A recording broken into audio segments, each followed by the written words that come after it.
cheer from the volunteers on the count of 3. 1, 2, 3.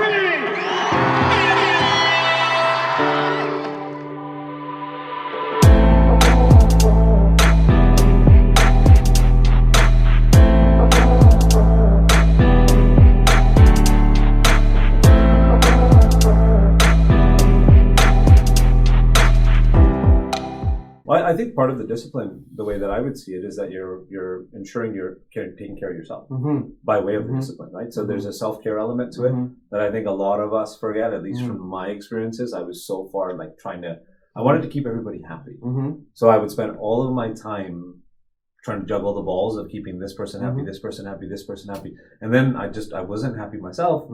And then over time, as the list of people grew, I had no time for myself. And then I forgot about myself, and then I forgot who I am, and I became this person that I was to so many different people that I ended up just super confused at the end of it. I remember being in treatment, guys, and they're like, what are your values? And it took me a while to sit there. Like, I was like, can I tell you tomorrow? Like, it was one of those things, right? And it was just like, because in treatment for me, they kind of strip you down, right?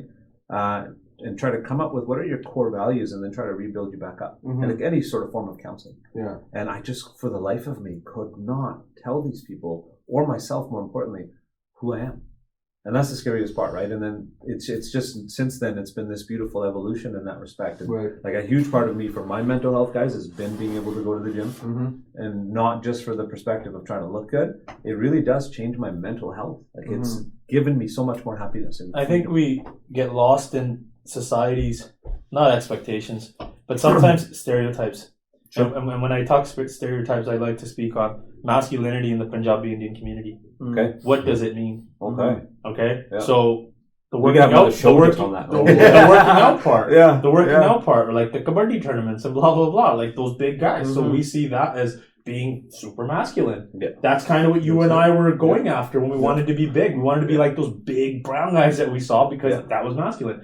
Then what else do? They drink a lot.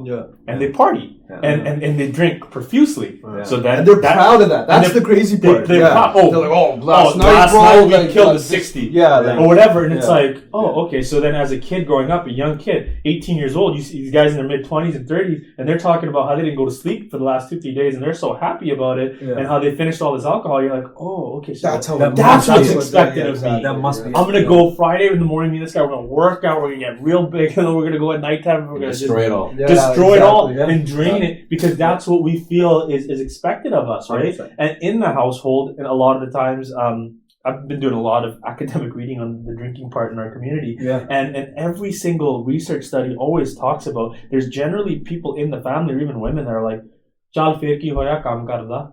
At least he's working. Don't get in his way. Don't bother him. Rationalization. Don't bother him. Because if we do, we might push him to further extremes. Exactly. He went to work. Let him drain half of that 60. We'll wake him up tomorrow at 5:30 and get him to go to work again. 100%. And work tends to be, if you can do that, you don't have a problem. Exactly. So then, if you're looking at it through that lens, then you're like, okay, and then you start researching, well, what are the recommended amounts that you should be drinking, and blah, blah, blah. And then you take that recommended amount and you walk into, let's say, Crown Palace on a reception or something like that, and look around and start doing a survey. How many drinks did you have? How many did you have? You're never going to find a number less than 10. No.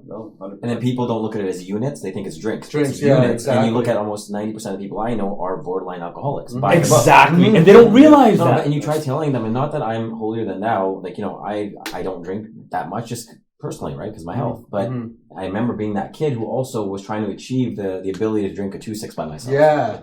Well, that was a goal, man. That was a goal. It used to be a cool thing to do, but then when you look behind the veil of ignorance and you look into the families, because they close their doors, you don't see whatever happens. You not only see that it's the chalo kaam karda paise aunde kar hega, you also see violence. You see mental violence, emotional violence. You see shit that normalizes itself. And then we see, like, why isn't this stopping? Generations. So how is it going to stop if we're closing the doors on these issues? You know what I see, like, as gentlemen, I get that, I'd say, the privilege and awakening of having to go into people's homes when they call LiveBig and say, look, one of my family members is going through addiction. We can't convince this person to stop drinking, go to treatment, right? I see unhappiness. That's the scariest part. I see perpetual unhappiness that's passed down through generations. Oh, for sure. And it's terrifying, because people forget that what we do, the 5 of us in this room, it's going to affect the next generation. For sure. It does, because it trickles down, right? And you see that unhappiness, and you see people that are just now conditioned to just be a certain stereotype or person, like you guys have said. Yeah. And that's the terrifying part. And Learn helplessness. Learn helplessness. It's such a big problem. So big, man. How do you get out of it? And it's slow but sure, I found, because you can start just like working out, right? You're not going to get to 2 plates right away. You got to start with the bar. Yeah. And I guess everybody's in a rush trying to get from the plate or the bar to the 2 plates or whatever the analogy is, right? I'll double down on what you just said. It's what we're doing today. Yes, it will have a profound impact on the next generation. What I would say is the reason I'm here, the reason I took a ferry to come here and do this, it's for me. Yeah. You said you forgot about yourself. I don't forget about myself now. Right. I'm the most selfish individual. People say it's selfish. I don't even. Selfish or self-care? I say self-care, but people still understand being selfish. Yeah, I'm taking more time, but For this is specifically for me. Whatever ripple effect this has, beautiful. But for me, this is my ability to come here, talk, and just have the ability where I'm going to leave this being inspired. I'm going to leave it being envious that you have a gym in your home. But I will be somebody who leaves this with that injection. And guess what? Of just, you said it, throw somebody in a force long enough, they're going to come out feeling good. When you're missing something, you got to do something for yourself. For sure. Yeah. Watch a show, talk to somebody. This is therapy, right? Yeah, no, for sure. And I think a lot of people get stuck in that. Once you start feeling like, here's the strange thing about anxiety and depression for me is when I start going down, I start feeling like shit. There's a weird part of it that is familiar because I felt it since I was a kid. And I don't want to leave it because it's familiar to me. I grew up less than a block away from here. Actually, when I was a kid, I used to pick frogs. There used to be a creek back here. I used to pick frogs out of here. And my household was always ultra violent. Dad was always hammered. Didn't really have a relationship with him, but I was weirdly the closest to him. So when that severed, I've always had anxiety since a kid. So now when I get it, when I'm older now, I remember that childhood. And it's weird because I don't want to leave it. Because it's almost like I'm losing that bit. Like I don't really have too many memories as a kid, but it's almost what I have left. And that struggle I found I couldn't get through if it wasn't for Jazz, if it wasn't for my wife, and it wasn't for like the business that we started and helping other people, and then realizing that, listen, like this kid feels what you were feeling back then now. Don't let him get familiar with it. Because once he's familiar with it, it's one of the only things that he can remember as a kid. And when he gets it when he's older, he doesn't want to lose it because it's his. You own it. Like with the last thing, like one of my clients who's actually an ex-addict as well, he said the last thing we want to give up is our mind because it's uniquely ours. Or no, the last thing we want to give up is our mental health, like our issues, because they're uniquely ours. And that I've personally struggled with that, where it's like, this is mine. Like one of the only things that I quietly struggle with, and it's mine. And now to do it, it's a lot of work to get through it. And yes, it's way more rewarding once you're out and it's kind of like the clouds clear and you're actually seeing the world for what it really is. But in that moment, it's yours and it's familiar. And to lose that, to shed that skin is the hardest thing to do. And once you do it, it's obviously a lot better, but it's personal. It's yours. You get comfortable being uncomfortable.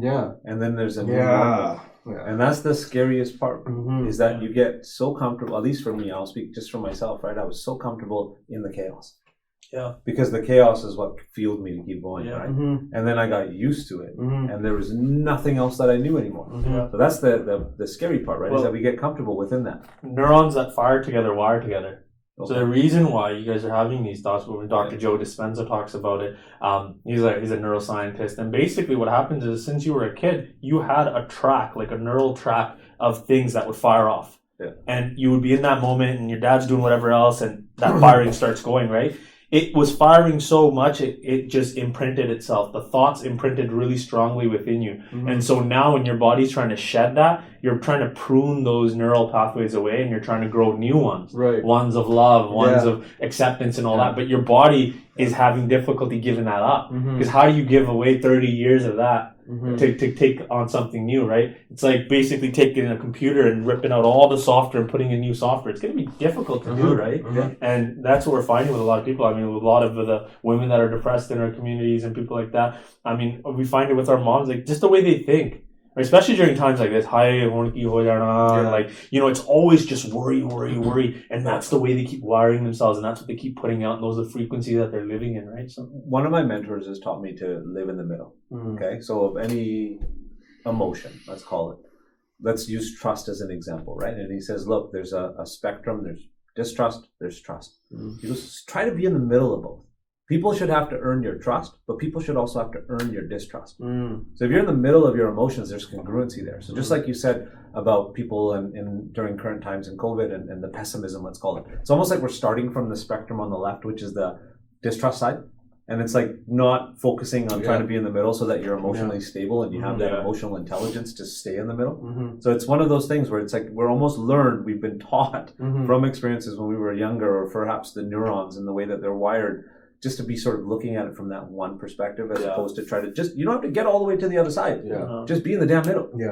That's sort of the way that it's been taught to me, right? And the other part from an addiction perspective on how it was explained to me, now I've got the alcohol and the drugs in my system, right? So without it, I'm not getting that satisfaction. When I'm on it, I've got the full satisfaction. When I'm not, I'm going halfway. There's this portion up here that for me is making me super depressed because I can't hit that target. Like the levels aren't hitting anymore.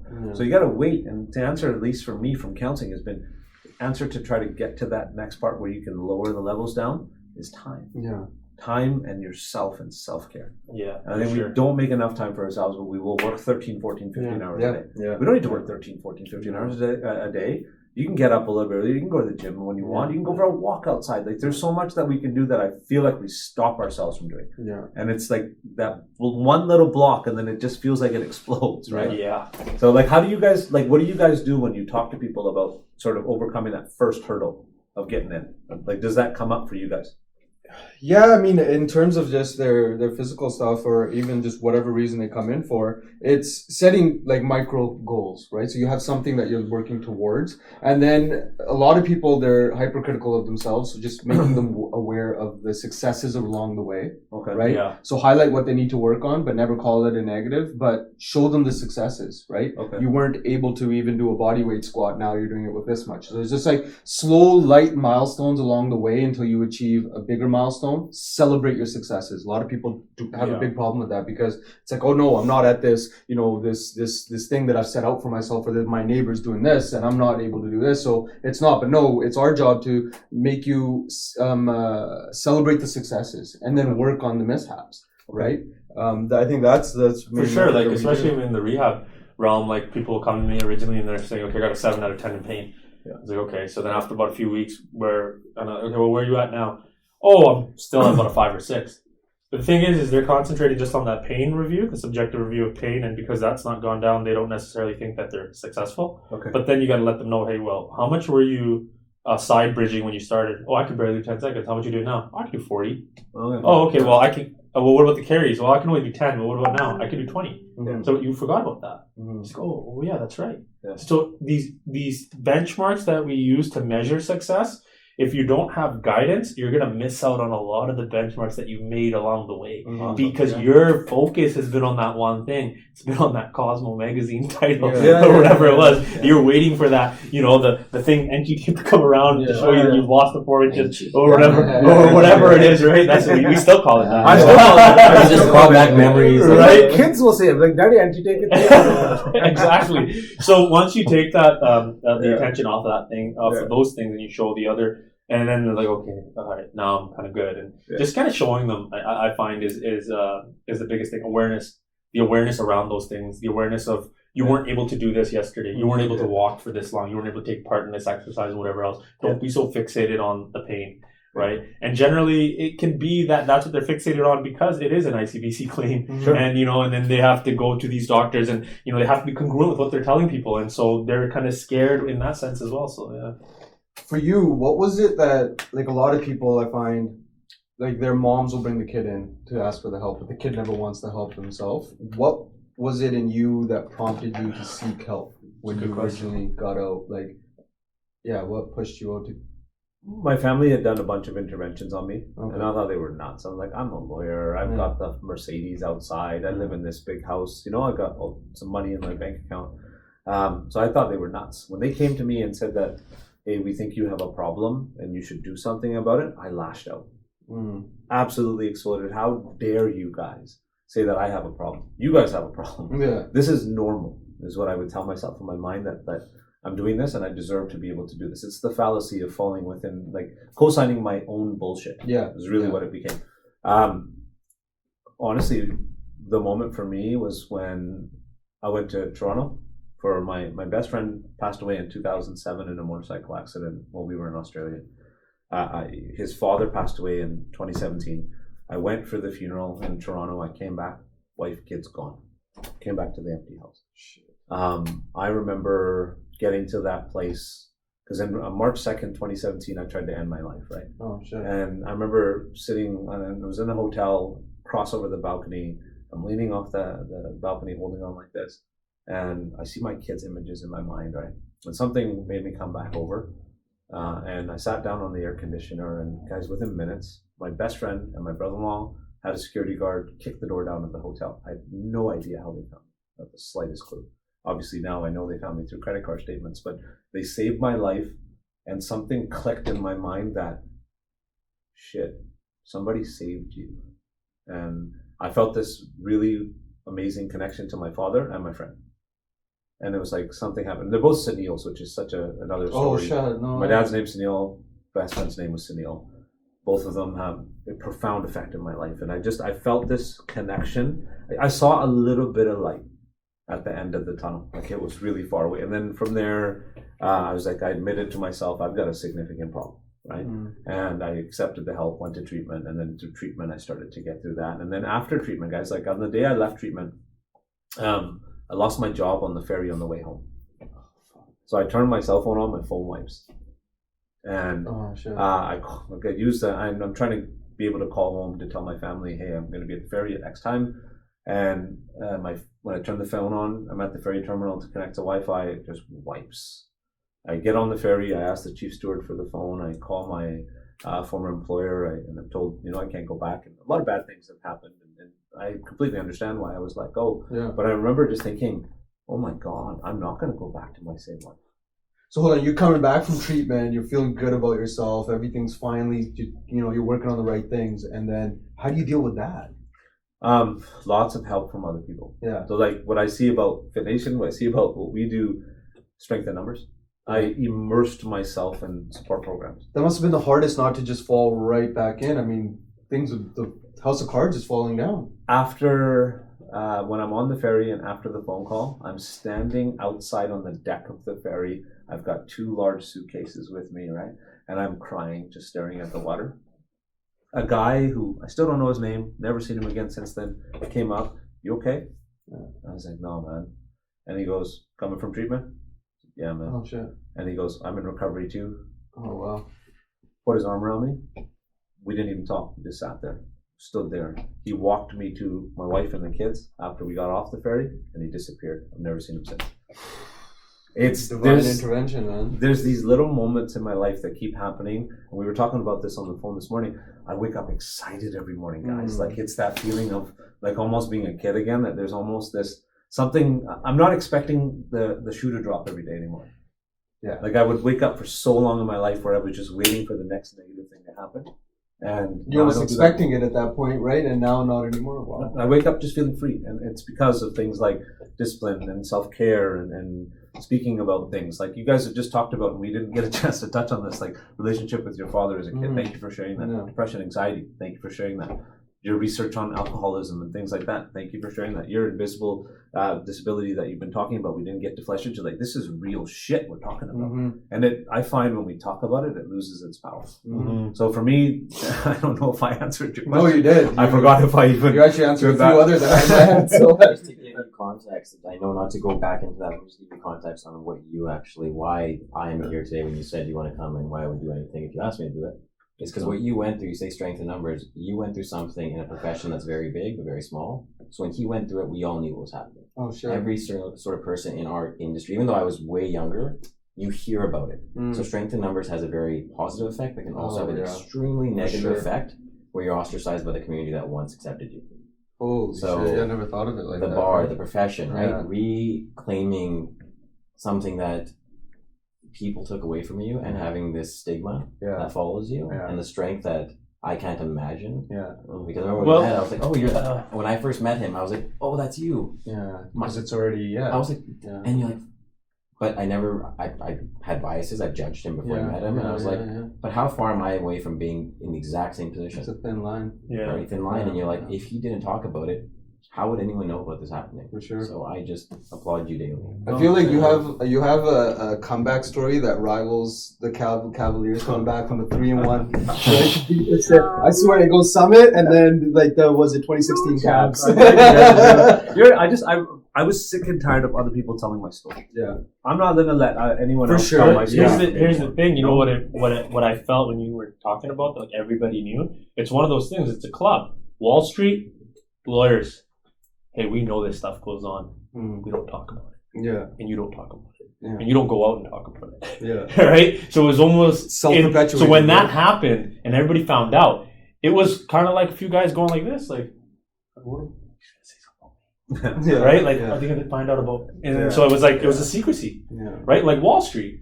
And then Jordan Belfort comes out and he's like, hey, this is what was going on. I'm coming out of recovery and blah, blah, blah. And they're like, oh, what? That's what's going on in the washrooms. And they're like, what? Yeah. And so, I mean, that's what I find. When every time someone goes through recovery and then they tell the full story, wherever they came from, that body of people is kind of like, hey, man, slow down. I never went into treatment thinking, okay, I'm going to come out and tell my story and do all this kind of stuff. I genuinely believed I was going right back into my old life. Guy that, in my experience, like my roommate was a 19-year-old homeless kid. Traveled from east to west. No money, hitchhiked, saved money, did things that I couldn't even think of doing, and waited to be able to get into a treatment center. And I remember, like, at the beginning, I was like, I don't want to be this guy's roommate, man. DP, if you're watching this, I love you. Nobody else wanted to be around him because it was coming off of, like, night terrors and things like that. And it was really scary to be there, right? And I remember just over time getting into the conversations with him telling me about his experiences, me just being a judgmental lawyer. I'm this guy, and this is this homeless kid. Like, we've got nothing in common. Man, did we have the same story, just different facts. Right. And then it kind of became this mesh, and he became one of my closest friends in there, and we'd talk all the time, and we'd hang out, and this kid changed my perspective on life, and it was like, this guy shouldn't have to be able to suffer anymore. Right. I'm not going to let the power words of addict, alcohol, call me whatever you want to call me. What you can't call me is you can't call me, you can't say that I'm not free anymore. Yeah. I don't give a shit what you call me. You know what I mean? I got my wife, my kids at home, I got my mom, everybody's okay in my life. I don't care what people call me. I care what I think of myself. So that experience in treatment taught me to say, hey, there's much more to this. And then myself, like, I came out, man, there was a national newspaper article about me sleeping in, getting suspended as a result of going to a Canucks game. All this stuff started coming out on the internet. Like, it was really hard. People start writing negative things about you online. And it's really hard not to let that rule the day. And thankfully, support networks, strength in numbers, people that were willing to tell me their stories and how they were able to get through it. And then I started to feel okay about it. And then after that, you just walk slowly, and then you start running through it, as you guys know. Well, you mentioned other people occupy or leave space in your mind. You started at that point controlling the narrative of your own story. Because when I met you, that's one of the first things you told me was your own story. When I've been with you and you've met other people, you tell your story, not to be like, I'm going to say before you do, but you say in a sense, there's always a message behind why you say that when you say it. You don't, it's always profound. I'm like, that must be so tough. But when you say it, it doesn't make you sad. It makes you, like, you stand up straighter when you talk about it. I always see it because I'm around you enough now to see you talking about it. And it's not, oh, woe is me. It's like, well, that's my battles. And it's like literally like a pedestal that's just pushing you higher and higher. Now it's like you're not proud of your past, but you're proud of your now. Part of the journey. Right? Yeah, exactly. Like we talked about, the journey, right? Yeah. And that's what it comes down to. And I think it's like for you, and I'm listening to other addicts and stuff too, it's a battle every day of the way there. I mean, there's this guy, I forget his name. He was a punk rocker, but he's an Ironman now. He does Ironmans and stuff like that. Okay. And man, he's like, every single time I cross that finish line, he's like, I just cross, and I'm like, just one more time, he just starts crying just to be like to his demons, like, I did it. I absolutely did. Like, this guy was on crack, he was on heroin, all, and now he's doing Ironmans. Right? And for people that don't know what an Ironman is, I think it's 42-kilometer run, 160-kilometer bike ride, and a 3-kilometer swim. And they're generally doing them under 10 hours, right? So that's insane. But yeah, man, that's what I noticed. My back started when I got it. But like, that's what I tell people, because even with myself, I've had my battles as well with addiction and things like that. And I find like with the running, after you cross that line, whether it's a half marathon, a 10K or whatever it is, and you're always telling yourself, you're like, okay, I think I finally put that last nail in the coffin for that demon, but it'll find its way back out, and you'll have to pull it back down. And I don't think it's one of those things that once you're done, it's like, oh yeah, I'm done, free, boom, I'm out. You got to keep working at it. 100% in treatment, they would tell us this one thing. They go, the addicted Summit is doing push-ups in the parking lot, waiting for your butt to come out, right? Wow. And they teach us this analogy that imagery is shocking. so shocking. And they go, basically, I'm walking next to a ditch because I'm not a recovered alcoholic or a drug addict. I'm in recovery. Yeah. It's a process, right? Yeah. And I can go back quickly. I'm just staying away. It takes one drink for me to relapse, right? It takes anything for me to relapse in that respect. So they tell me that I'm always walking next to a ditch. My goal is to just stay closer to the middle. So would you say at this point, like you've indefinitely revoked your rights of use of alcohol for ever kind of thing? I'm done. Like I can honestly say to you that in my mind, I'm not going to drink again. I'm not going to do drugs again. It's not about the drinking or the drugs anymore. It's about the way I feel about myself. Yeah. And it's the way that like my wife looks at me in the mornings. You know what I mean? It's the way my kids run to me when I come home from work. It's my, like right now, homeschooling and being able to just be part of that and teach my kids something. Yeah. And like the relationships that I've built with friends and family and the love that I feel inside and that genuine goodness, it's all about that now. Yeah. Like the alcohol and the drugs, like it's something I don't try to, I'm not trying to minimize it, but in my mind, it's just so far back in the rear view mirror that I'm not trying to think about that anymore. Yeah, crazy. We've gotten those highs out of things that are natural. Yeah, 100%. Like this, like sitting down and having a conversation with brothers. We don't ever talk about the word love or what that actually can do. And look what you've done. You've taken something that's an actual imbalance, something's been rewired in here, and love and all that has conquered that. That just shows you the power of for sure. That word, right? Thanks, guys.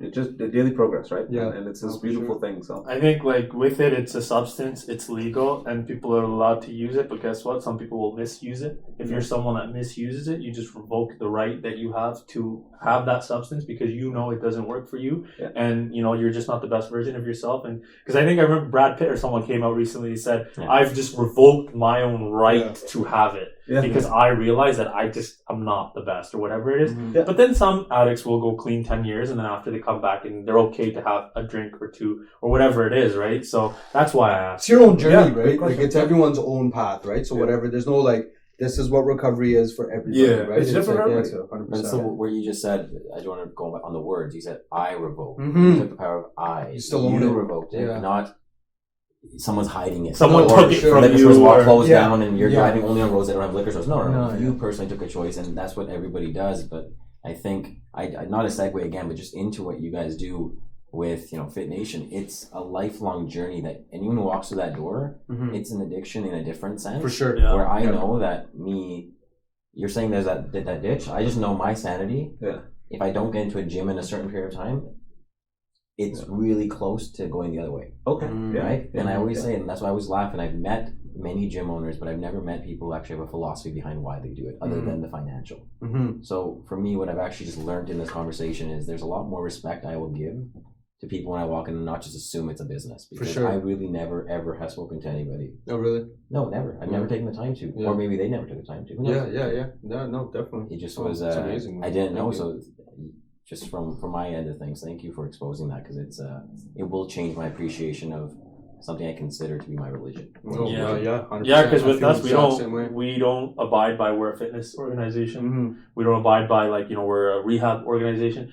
We're a lifestyle brand, and there's a lot of things that get encompassed within that. And we happen to be growing out of the South Asian community, so that tends to be the community that we're servicing the most. And there's a lot of issues in that community or in our community, and so we have to attend to a lot of these things outside the other variables, the biopsychosocial determinants of health, not necessarily just get the inches off. And we're at war. I look forward to seeing you on the islands. Exactly. Hopefully you get down here. Gentlemen, I want to thank each and every one. Thank you, man. Thank you for having us. That was awesome. It's fun to be able to talk, right? It's just nice to be a way to start your day, though, right? It's awesome. Sure, yeah, please. Thanks, guys. Thanks for watching. Hope you learned something. give us a call if you have any questions, okay? And we wish you a positive day and lots of love.